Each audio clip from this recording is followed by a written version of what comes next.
Oui, bonsoir Youssef, comment tu vas Youssef? Bienvenue à toi. Bonsoir, ça va bien et toi, tu vas bien? Ah, on est là, ça va, alhamdoulilah, Rouya, tu connais, hein? Alhamdoulilah, alhamdoulilah. J'ai une question pour toi en fait. Déjà, je suis en train d'écouter un peu ce qu'il disait là, TTTV là. Ouais, TTTV. Tu dénigres l'islam ou quoi que je sais pas trop quoi, tu sais. Ouais, j'ai dénigre l'islam, ouais. Je dénigre l'islam, ouais. Pour de vrai? Ouais, je dénigre l'islam. Je dénigre tous les lois qui, justement, oppriment l'homme. Par exemple, ça peut être des traditions, peu importe lesquelles, ça peut être des lois, peu importe lesquelles, ça peut être des religions. Toutes les religions, lois, traditions qui vont autoriser qu'on puisse justement faire du mal à l'homme, eh ben je dénigre. Hein. Dans l'islam, on autorise le fait d'avoir des esclaves, on autorise le fait de frapper des femmes, on autorise le fait d'avoir de se marier et de mougou des enfants, etc., etc. Est-ce que j'ai le droit de dénigrer tous ces dogmes, tous ces lois qui justement sont nauséabonds? Bien sûr, mon frère, tu as complètement le droit. Tu as complètement le droit. Pourquoi? Parce que ça, c'est un faux islam, que c'est les Arabes ils ont ramené cet islam-là. C'est le wahhabisme. Ah bon? Ça, c'est le wahhabisme, le salaf. Ça vient d'eux, cet islam-là. Le vrai islam, Allah nous a créé avec l'amour. Est-ce que tu vois l'amour dans tout ce que tu me dis là? De taper les armes, l'esclavage et tout ça. Il y a de l'amour dedans? Non, moi je vois pas de l'amour dedans. Moi je sais qu'Allah il nous a créé à partir de terre. Allah il nous a créé à partir de la terre. C'est ça, non? Non. Allah nous a créé à partir d'une goutte de... T'as compris? Je vais pas te dire non. Allah il nous a créé... Adam il a été créé à partir de la terre. Justement, c'est de la terre, de l'argile. Tu vois, tu connais même sûr. Voilà, donc le premier homme, c'est qui? Le premier homme, c'est Adam, non? Ah, c'était Adam, oui, mais après, si tu vas aller plus loin, c'est pas lui le premier homme. Comment ça, c'est pas lui le premier homme? Qu'est-ce que tu me racontes, frère? Le premier homme, tu sais c'est qui? C'est qui? C'est toi. Qu'est-ce que tu me racontes, là? Bah oui, tu dénigres l'islam. Je comprends pas ce que tu viens de dire, là. Le premier homme, c'est qui? C'est Adam ou c'est moi? Regarde, là, je suis en train de te faire le TTTV, là, tu sais. Non, c'est pas grave, moi, y a pas de problème. Je prends ça à la rigolade. Oui, c'est ça. C'est un monsieur spécial. Laisse-moi parler avec lui, on échange tranquillement, là. Toi, tu fais que de dire d'arrêter. Coupe ton micro, c'est quand même incroyable. Depuis tout à l'heure, on lui donne la parole. Depuis tout à l'heure, en fait, c'est un peu compliqué de se comprendre avec certaines personnes. Bien sûr. Mais voilà, comme tu disais, Hazreti Adam, c'est lui le premier homme qui a été créé sur ce monde, d'accord? Ouais. Mais dans le Coran, il y a marqué que aussi, à partir de lui, nous, on a été créés. T'es bien d'accord avec moi? Oui, effectivement. Après, il a mis au monde des enfants par accouchement, toi, avec Ève, effectivement. Mais le premier homme, la création, c'est elle est faite à base c'est de la terre qu'il a ramassé, que Djibril est parti ramasser tout le tralala. Il n'y a pas que ça. Parce que je peux juste une petite question. Ouais, vas-y, je t'en prie. Attends. Et il a eu des enfants, on est bien d'accord. Adam et Ève ont eu des enfants. Et ensuite, comment ça s'est passé pour la suite? En fait, c'était un garçon, une fille à chaque fois, tu sais. Et des fois, c'était une fille et un garçon. Jusqu'au moment où le frère tua son frère parce qu'il était jaloux qu'il avait pris sa sœur. T'as compris? C'est un peu compliqué l'histoire. Donc c'est comme ça qu'en fait, le monde il a été créé. Et c'est pour ça qu'il y a aussi le côté sobre et le côté clair. Attends. Mais ces trois personnes, donc les deux frères, hein, Cain et Abel, et leur sœur, c'est tous des frères et sœurs ou pas? Ben normalement, s'ils disent ouais, c'est tous des frères et sœurs parce qu'en fait, on a été créé d'une seule personne, qui est Adam. Donc même nous, par exemple, notre femme avec qui on est avec elle, elle a été créée de nous-mêmes parce que la femme, elle a été créée de l'homme.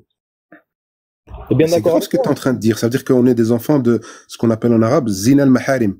C'est-à-dire la zina de, comment dire, comment on dit en français encore ceux qui se marient là entre eux? Consanguinité là. Consanguinité, ouais. La zina de la consanguinité. Ouais, exactement. C'est ça que tu es en train de dire. Ouais. Et tu trouves ça normal? Ben c'est ça le Coran qui le dit. C'est toi t'es arabe, non? Ah, si c'est écrit dans le Coran, alors c'est que c'est vrai alors. Ben, c'est vrai. Hein. Si c'est dans le Coran, tout est vrai dans le Coran, effectivement. Parce qu'en fait, dans le Coran, tout ce qu'ils disent, ils disent qu'en fait, que la femme, elle a été créée de l'homme, ok? Vous êtes d'accord avec moi jusqu'à maintenant? Non, je suis pas d'accord. C'est pas logique. C'est la femme qui donne la vie ou c'est l'homme qui donne la vie? Tu as vu ça que je te dis là? Il ne croit pas tout ce que tu vas lui dire. Il n'est pas incroyant. Non, mais on n'est pas là pour croire, on est là pour débattre. Non, toi, c'est incroyable. Même si on t'a dit tu ne crois pas, c'est la balle pour toi, tu es là pour dénigrer. Mais moi, je suis logique. C'est qui donne la vie? C'est pas la femme qui... Il tentait d'expliquer que celui qui donne la vie, c'est Dieu. C'est pas la femme qui... C'est qui t'a donné la vie? C'est pas ta maman qui t'a mis au monde? Bien sûr, mais s'il n'y avait pas mon père... mais regarde, ta mère, elle existe, non? On est d'accord. Oui. Il n'y a pas besoin de prouver qu'elle existe. On est d'accord. Ouais. Attends, laisse-moi tranquille. Bon, je vais te faire descendre. Hein. Non, bon, je te fais descendre, mec. Franchement, j'aime pas ça. Je suis désolé. Je fais pas descendre les gens dans mon live. C'est rare que je fais descendre les gens. T'es insupportable. T'as parlé depuis tout à l'heure, t'as dit n'importe quoi. Je donne la parole au frère qui monte. On est en train d'échanger. Tu veux parler pour dire quoi, frère? J'aime pas faire descendre les gens. 2 secondes, mon frère, juste pour savoir, parce qu'honnêtement, je suis monté dans le live sans savoir qui tu es. Exactement, tu es musulman ou pas du tout, toi? Non, moi, je suis frozoniste. C'est ça, ça veut dire quoi, ça, frozoniste? En fait, c'est une religion un peu comme l'islam, mais ou le christianisme. Mais c'est différent. Nous, c'est la vérité. Ah, d'accord. Donc, toi, tu connais la vérité? Bah, toi, l'islam, c'est la vérité pour toi ou c'est pas la vérité? Non, mais attends, ben, je sais pas. Mais non, pour toi, est-ce que c'est la vérité, ta religion que tu as créée? Ouais, moi, ma recherche de la vérité. Non, moi, ma religion, c'est la vérité. Mais toi, ta religion, est-ce que c'est la vérité? Attends, là, on parle de toi, tu vois, je te pose une question. Ouais, mais moi, je t'ai répondu, là. Je t'ai donné ma réponse. Ouais, mais tu n'as pas fini. J'ai fini. Tu m'as demandé est-ce que c'est la vérité? Je t'ai répondu oui, c'est la vérité. Ouais, toi, tu m'as dit oui, c'est la vérité. Et toi, pour toi, en fait, une fois que tu seras mort, tu vas aller où? Une fois que je serai mort, je te répondrai alors. Mais d'abord, toi, est-ce que toi, l'islam, c'est la vérité? Ensuite, je te réponds. C'est une question, une réponse, une question, une réponse chacun. D'accord, il n'y a pas de problème. Pour moi, l'islam, c'est la vérité. Mais quel islam est la vérité? Ouais, mais ça, c'est là, t'es en train de faire de la philosophie. D'accord. Bon, alors, l'islam, à toi, c'est la vérité. D'accord? Ok, tu veux que je te réponde? On n'a pas le droit, j'ai pas le droit de dire que mon islam, moi, c'est la vérité. Mais moi, la vérité pour moi, c'est que je sais que Dieu nous a créés et qu'il nous a envoyé le prophète Mohammed sallallahu alayhi wa sallam. Et qu'il nous a envoyé sa famille, ses 12 imams, qui descendent, sa descendance. Ça, c'est la vérité. Comment ça, 12 imams? C'est quoi ça? T'es chiite? Non, je suis pas chiite. Coraniste? Je suis friendzone comme vous, là. Friendzone, non, t'es pas dans ma religion, toi. Laisse ma religion tranquille. T'es pas dedans, toi. Donc c'est à toi de me répondre. Ouais, tu veux que je te réponde? Bah, je vais te répondre. Alors nous, dans notre religion, quand tu meurs, en fait, c'est simple. On va regarder si t'es quelqu'un qui a plutôt détruit ou plutôt construit. Hein, parce que la vie, c'est une expérience. Tu comprends? C'est une expérience qu'on te donne pendant un certain temps. On te met à disposition tous les éléments pour vivre ton expérience dans de bonnes conditions. On va te mettre la terre avec les animaux, la bouffe, les poissons, etc. Si tu détruis, c'est comme si tu vas en vacances, hein, quand tu pars dans un hôtel 5 étoiles, et bah, t'aimerais, quand tu arrives, trouver propre le lieu. Et de la même manière que tu l'as trouvé propre, et bah, quand tu vas partir, laisse-le propre. Et bah, c'est la même chose avec notre religion. C'est-à-dire qu'on va te mettre à disposition sur une terre qui est bien, hein, avec tout ce qu'il faut. Maintenant, si tu fais partie des gens qui ont tout détruit, qui ont tout pollué, et qui ont fait en sorte que les prochains qui viennent sur cette terre, dans cet hôtel, et trouvent justement les conditions nauséabondes pour justement vivre la même expérience que toi, eh ben, ce sera dommage pour eux. Tu t'imagines, les prochains qui viennent demain ou dans 100 ans, s'il y a plus de poissons, s'il y a plus, tout est pollué, ce sera pourri la vie pour eux. Est-ce qu'on est d'accord sur ça? C'est à cause des êtres humains, ça. Ouais, c'est à cause des humains. C'est à cause de l'ego. C'est à cause de l'ego de l'être humain. C'est à cause de certains humains qui, plutôt que de respecter ce dont on leur a mis à disposition durant cette expérience, ont préféré tout détruire pour leur propre ego.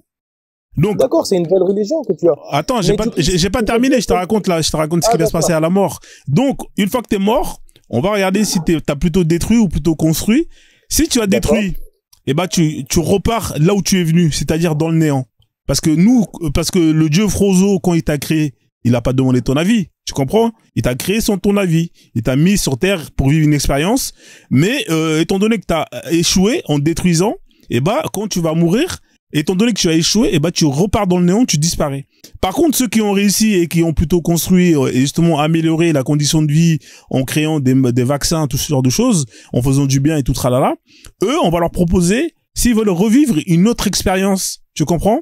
Dans un autre, soit dans une autre planète, avec un autre corps, on leur propose une autre expérience. S'ils veulent, eh ben, ils y vont. S'ils veulent pas, bah, ils peuvent repartir dans le néant. Parce qu'à la base, personne n'a rien demandé. Moi, je trouve ça injuste de créer une chose et de la faire cramer en enfer pour l'éternité, alors que la chose, à la base, elle n'existait pas. Vas-y, toi, ça se passe comment, toi, dans ton livre sacré, ton Coran?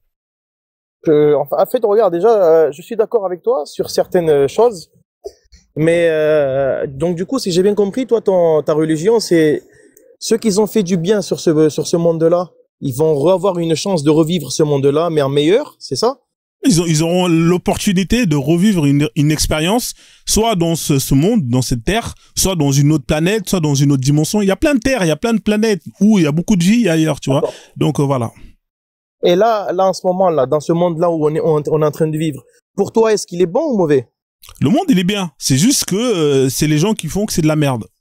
Non, mais là, pour toi, tu te sens comment dans ce monde-là? Moi, je me sens bien. Et toi, tu te sens bien? Moi, je me sens pas bien. Bah ça, c'est ton problème, frère. Maintenant, fais ce qu'il faut pour te sentir bien. J'ai de l'ozone pour ça. Est-ce que tu veux que je te vende de l'ozone? Regarde, j'ai des bouteilles.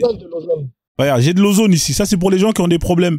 Si t'as des problèmes de papier, tu prends l'ozone Visa. D'accord? Si t'as des problèmes d'amour, relation, et que ça se passe pas bien. C'est pas ça le problème. Non, attends, je te propose des solutions. Si t'as des problèmes d'argent, si t'as des problèmes de zen, t'es troublé mentalement, tu prends l'ozone zen. Et si t'as des problèmes de santé, eh ben, tu prends l'ozone care. En tout cas, normalement, ton problème, ça doit être parmi ces 5-là, là. J'ai les solutions pour ça. C'est l'ozone de Frozone. T'as quoi comme problème? Dis-moi, c'est quoi ton problème? Les 5. T'as les 5? Ah, bah, c'est bien, machallah. Alors, achète les bouteilles. Je t'envoie mon PayPal. Hein. Alors, je te donnerai les prix. Le PayPal, il est là. Fais une capture d'écran déjà. Comme ça, tu fais pour le virement. Et après, je t'envoie les bouteilles d'eau, d'ozone, Frozone. Okay, j'ai juste une question pour toi. Ouais. Franchement, je t'ai écouté depuis tout à l'heure, tu sais, de ton monde de bisounours. Ouais, mais ça se passe comment pour Allah, là, quand tu meurs? Explique-nous, alors. Non, mais attends 2 secondes. En fait, tu m'as parlé de ton truc, là, tu sais, de ton friend, je sais pas quoi, là. Ouais, Frozone, le dieu Froze. Ouais, Frozone. Donc ouais. Ça, c'est un monde de bisounours que toi, tu l'as créé. C'est comment à croire, c'est une série que t'as regardée sur Netflix, tu sais? Bah non, c'est ma religion. Il y a un livre sacré, il y a tout. Il y a un livre, il y a tout. On a des prophètes. C'est le Saint Froze. Tu connais pas? T'es arabe, toi? Non, moi je suis pas arabe, mais nous, il n'y a pas de racisme dans la religion du frozonisme. Pourquoi est-ce que tu me demandes si je suis arabe? Non, parce que l'autre, là, Abou Salsa, c'est un arabe, si je vois bien. Ouais, mais alors, nous, il n'y a pas, nous, c'est les hommes, on est des humains, on fait partie de la même catégorie. Dans la religion? Non, lui, il est pas dans ma religion, non. Bah, en fait, il a essayé de me convaincre plusieurs fois, mais j'ai pas encore cédé. Mais ouais. Je suis en train de réfléchir. Je suis en train de réfléchir, ouais. Frérot, franchement, sérieusement, tu rigoles avec nous? Non, je rigole pas avec toi. Bah, est-ce que quand un musulman me dit que son prophète a pris Al-Bourak pour aller voyager au paradis et négocier des prières avec Allah, est-ce que quand les gens ils me racontent ça, tu crois que je leur pose pas la même question? Est-ce que tu te fous de ma gueule quand tu racontes ces histoires-là? Hein? Non, franchement, t'as raison de ouf. Pourquoi? Parce qu'en fait, c'est compliqué à certaines personnes de croire parce qu'en fait, ils ont pas de croyance. Donc, nous, en fait, on n'a pas le droit, en fait, de dire si moi ou toi, on est sur le bon chemin. Juste, on verra ça une fois qu'on va décéder, une fois on va être devant Dieu, devant le jugement de Dieu. Donc, si toi, t'as raison, eh ben, tant mieux pour moi. Si moi, j'ai raison, tant mieux pour moi. Si moi, j'ai tort, ben, tant pis pour moi, t'as compris? Donc, normalement, nous, en fait, avec les gens mécréants, genre, je dis pas que t'es mécréant, hein, mais... Tu peux le dire, frère, y a pas ça, ne sois pas honteux. Non, je dis pas ça parce qu'en fait, je suis personne pour te dire ça, tu sais. Chacun fait ce qu'il veut dans sa vie parce qu'en fait, là, Dieu nous a créés avec libre arbitre où on peut faire ce qu'on veut et pour voir à la fin comment on va retourner chez lui. Parce qu'en fait, c'est nous qu'on a décidé de venir dans ce bas monde pour prouver à Dieu qu'on va revenir chez lui croyant pour lui. Ah, c'est toi qui choisis. Ah, c'est toi qui choisis. Alors, d'après Allah, c'est toi qui as choisi avant d'être créé. On t'a demandé ton autorisation. Même à l'école, on te le dit, ça. Ah, on le dit à l'école, bah, c'est moi. Quand tu fais l'amour avec quelqu'un, quand tu lui fais l'amour, et quand les spermatozoïdes, ils veulent se battre, lequel en premier va sortir. T'es d'accord avec moi? T'as fait la course avec tes frères, et donc c'est toi en premier au monde. Je crois que c'est moque de nous, là. Elle est le troll, elle m'a trollé, là. Non, mais je fais un peu comme vous.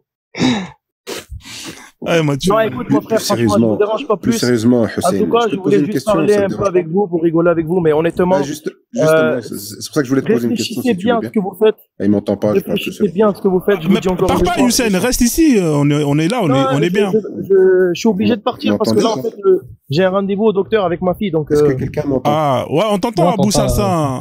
Il voulait te poser une question. Est-ce que il peut te poser une question avant que tu descendes? Juste une question. Vas-y, c'est bon, allez, c'est rapide.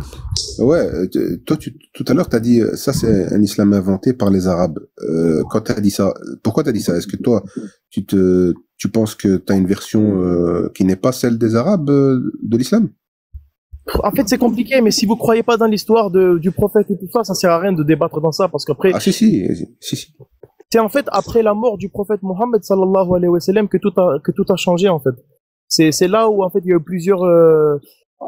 plusieurs groupes, plusieurs différentes écoles de jurisprudence. C'est là où ça a été catastrophique parce qu'en fait, ils n'ont pas suivi exactement ce que le prophète il a dit. Mais ces compagnons, il y en a, ils ont. Ok. Et c'est quoi qu'il a dit? Ben le prophète, il a dit de suivre le Coran et sa famille. Mais t'es chiite, frérot, il faut assumer si t'es chiite. Eh oui, sois honnête. Je suis honnête. Regarde, on a deux indices flagrants. Tu as parlé des 12 imams tout à l'heure. Attends, il parle de on a deux indices flagrants. Tu as parlé des 12 imams tout à l'heure et tu as sorti un hadith chiite. Alors, je sais pas, excuse-moi, mais... Non, ça c'est pas un hadith chiite. Même les sunnas, même les wahhabites, tout le monde dit ça. Que le prophète, il a dit de suivre le Coran et sa sunna. Mais qui est-ce qui a suivi le... Attends, c'est qui suit le plus la sunna? Les Arabes ou la famille du prophète? En fait, t'es vraiment chiite, frérot. Non, je suis pas chiite, je suis soufi. Ah bah c'est pareil. Hein. T'es soufi. Écoute, déjà, premièrement, les soufis, il y a plusieurs sortes. Il y a des soufis chiites et des soufis sunnites. Toi, je pense que t'es déjà soufi chiite. Tu le sais pas, c'est tout, je pense. Mais c'est pas mécréance, c'est vraiment ça. Non, mécréance pour toi, parle pour toi, Kalima. Nous, on va jamais dire une personne qu'elle est mécréante. C'est la même chose. Ben voilà. Donc non, respect à toi, Hussein. C'est juste que voilà, je voulais mettre au point, mettre un point sur ta croyance pour voir un peu parce que j'ai pas compris en fait ta position. Mais maintenant c'est bon, y a pas de souci. Hein. Je veux dire, t'as le droit d'être soufi, version chiite, y a pas de souci. Hein.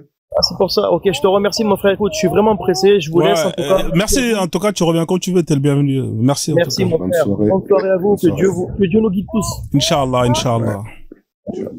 Parce qu'il en a besoin. Ouais. C'est la première fois que je rentre en... Je pouvais pas me jeter? Ouais, je te descends, je te jette. Ouais. Merci, frérot. Vas-y. Ouais, salut Kalimata, comment tu vas? Bienvenue à toi. Alors, Ali Sassa, là, j'ai un salafiste qui est avec moi, là. Je sais pas si tu veux échanger avec lui. Ouais, en fait, avec un salafiste, on sera d'accord sur tout, sauf que moi, je serai d'un côté de la barrière et lui de l'autre. Tu vois? Ouais. Mais on sera d'accord sur tout, normalement. S'il assume réellement sa religion, parce qu'il y en a beaucoup qui sont gênés. Non, moi, j'assume tout, moi, je suis salafiste, j'assume tout. Ouais, ben, on va voir. Qu'est-ce que tu penses de Moulk El Yamin, par exemple? On a le droit. On a le droit. Et c'est quoi exactement Moulk El Yamin, comme ça, les 130 personnes qui nous écoutent? C'est les esclaves qu'on peut. Exactement. Et comment on peut les acquérir? Capier de guerre ou un don. Ouais, pas que, tu peux les acheter dans des marchés également. Hein.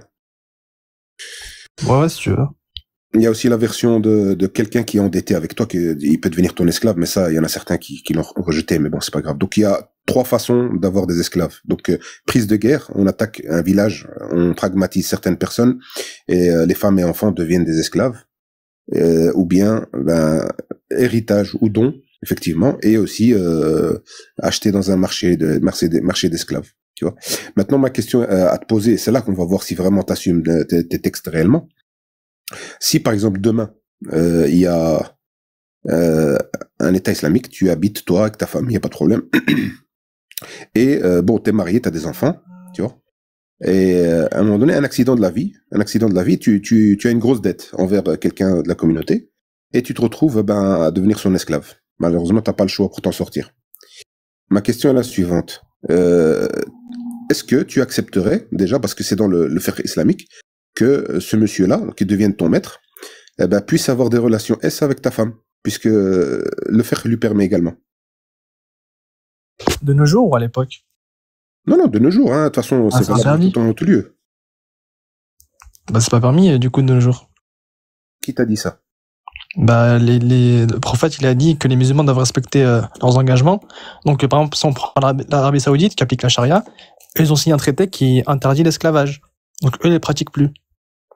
Ouais, mais ça, c'est l'Arabie Saoudite, sous la pression américaine, qui a aboli l'esclavage. Ouais, du coup, c'est interdit. Moi, ce que je suis en train de te dire... Non, pas du tout. L'Arabie Saoudite, c'est pas un exemple. Pas du tout. Si, c'est un exemple. En fait, ils pratiquent la charia, mais pas à 100%. Il y a plein de choses qui ne sont pas d'accord avec la charia. Moi, ce que je te dis, c'est un État islamique pur, avec vraiment le fiqh islamique 100%. Tu vois, tout ce qui est écrit dans les textes, ils le pratiquent, mais vraiment impeccablement. C'est ça que je suis en train de te dire. Ouais. Donc, tu vas pas fuir en disant l'Arabie Saoudite ou bien le Yémen. Non. Vraiment un État islamique parfait. Ouais. Ma question, je la répète. Donc, tu as un accident de la vie, tu te retrouves, toi, esclave, toi et ta femme, d'un maître. Est-ce que tu acceptes que cet esclave-là, ce maître-là, pardon, ait des relations, parce que le shara, le fiqh lui permet avec ton épouse. Est-ce que le lien du mariage il est rompu ou pas quand on est musulman? Ça n'a rien à voir. Le lien du mariage est rompu quand, par exemple, je sais pour les mécréants, oui, il est rompu, mais les musulmans, je sais pas. Non. Attends. C'est différent. En fait, si tu veux, le lien du mariage, c'est quand tu attrapes une esclave pas dans une guerre, ou t'attaques dans une attaque, et tu as donc une esclave qui est mariée. Alors même si le mari est encore vivant, et toi tu as que la femme comme esclave, à ce moment-là, oui, les liens du mariage sont rompus puisque le lien de Mulk al-Yamin est plus fort que le lien du mariage. Et à ce moment-là, oui. Il est rompu selon les musulmans, mais pas selon la victime, c'est-à-dire l'esclave, tu vois. Selon eux, ils sont toujours mariés. Donc, en fait, concrètement, tu as une relation avec une femme mariée, tu vois. Mais bon, selon les musulmans, oui, il est rompu. Mais là, c'est pas le cas de figure que je te dis. Le cas de figure que je te dis, c'est que toi et ta femme devenez esclaves d'une personne. C'est précis. Elle est en train de chercher, je pense. Donc, est-ce que tu as fait jusqu'au bout et tu accepterais donc que ton maître ait une relation avec ton épouse? C'est quelqu'un qui cherche, hein. Il est pas, en fait, lui, il est vraiment dans le hack, comme ils disent. Ils s'en fout il est pas là pour plaire. Donc, il va pas dire une réponse s'il est pas sûr. C'est pour ça que des fois, il part en soum comme ça, il va chercher. Mais j'ai pas trouvé. Pas trop. Après, quand il sait pas, tu vois. Qu'est-ce que t'as pas trouvé? Est-ce que tu me dis comme quoi on peut faire un esclave musulman qui a des dettes? J'ai pas compris la fin de ta phrase. Ça dit quoi? En gros, tu m'as posé une question. Est-ce que si un musulman a des dettes et qui doit de l'argent à un autre musulman, il peut le faire esclave? C'est ça ta question? Non, je t'ai dit. Il parlait justement quand tu. Donc un musulman ou pas un musulman? Musulman. On s'en fout. Si c'est musulman, j'ai pas trouvé. Ça, c'est un peu bas. Oui, un musulman ne peut pas. Donc si je suis mécréant, oui. Mettre en esclavage. Attends. Toi, moi, ce que je t'ai dit, c'est que t'es dans un pays islamique. Oui. Il se passe donc un accident de la vie, tu te retrouves dans cette situation-là. Et sachant que le maître a le droit, ce qu'on dit droit de cuissage chez les Français à l'époque, c'est ça. Il a le droit de cuissage sur ta femme illimité. Donc, est-ce que tu acceptes ça? Puisque c'est le shar Allah. Et je suis mécréant. Peu importe. Non, on parle, si je suis musulman, ça passe pas. Comment ça passe pas? Attends, on répète la question. Alors, attends. On va faire autrement. Tu veux jouer sur le fait de musulman, pas musulman? On va faire autrement. Tu es un mécréant. Ouais. Tu es un mécréant. Mm-hmm. Tu es dans une bataille, tu es pris, toi et ton épouse, vous êtes mariés. Toi et ton épouse êtes pris en esclavage. Oui. Voilà. Ton maître, tu lui appartiens. Et d'ailleurs, ta femme aussi. Oui, ça, je suis d'accord, il a le droit. Attends, 2 secondes. Ensuite, il vous présente l'islam et vous vous convertissez tous les deux. Et vous devenez musulman. Ça, c'est possible, parce que c'est un cas de figure où tu peux devenir musulman, mais tout en restant esclave. On a des exemples avec des hadiths. Donc maintenant, la question qui se pose, il a encore été cherché. Mais putain, il n'y a pas moyen de parler avec le cerveau directement, là. S'il vous plaît. C'est incroyable. Non, parce que lui, il va. En fait, lui, c'est les mufassirines, hein. C'est les savants, c'est les imams. Il va pas. Donc ma question est la suivante. T'as entendu ce que je viens de dire ou pas? Ouais, j'ai entendu. Donc, tu te retrouves esclave et ensuite tu deviens musulman. Toi et ta femme, vous devenez musulman, mais vous n'êtes pas libérés pour autant. Vous restez esclave. S'il n'a pas envie de vous vendre, vous restez esclave. Donc, est-ce que dans un État islamique qui respecte la charia parfaitement, est-ce que tu accepterais donc cet état de fait, à savoir qu'il a le droit d'avoir des relations quand ça lui chante avec ta femme? En fait, ça dépend. Ils disent quoi, les savants? Ils disent que ta femme lui appartient. Si je suis mécréant, c'est ça? Non, en tant qu'esclave. Mulk al-Yamin. Et Mulk al-Yamin, ça, il peut se transformer en musulman. Donc esclave musulman. Il n'y a rien qui l'en... Ah ouais, il peut être musulman sans problème, ouais. Ouais, ça, je suis d'accord. Bah, je sais pas, il faut voir les savants, ils disent quoi. Là, sur la question, là, j'ai aucune idée. Et toi, t'as pas de cerveau, t'as besoin des cerveaux des savants. Bah, leur avis sera bien. Le ravi, ça le tient. Bonjour. C'est incroyable. Donc, t'assumes pas réellement, totalement, parce que t'es gêné. Non, juste, j'ai pas de connaissance sur le sujet. Attendez, monsieur le juge, là, on va vous donner la parole. Moi, ils ont bientôt fini, directement, non, mais personne qui touche à ma femme, sinon, je me bats jusqu'à mourir, à la limite, comme un lion. Moi, je préfère dire Allahu Alam que m'avancer sur un sujet. Tu vois, c'est ça la différence entre toi et moi. C'est que toi, même concernant ta propre famille, t'es capable de remettre ton cerveau à quelqu'un d'autre. Pour qu'il réfléchisse. C'est faux. C'est la différence. C'est faux. C'est la logique islamique, c'est interdit. Pourquoi tu Attends, monsieur le juge, je vous ai dit, je vais vous donner la parole. Non, il va parler, vas-y. Non, c'est pas ça. C'est qu'en fait, vous êtes en train d'échanger tous les deux. On fait un échange. Dès qu'on termine l'échange, on peut parler.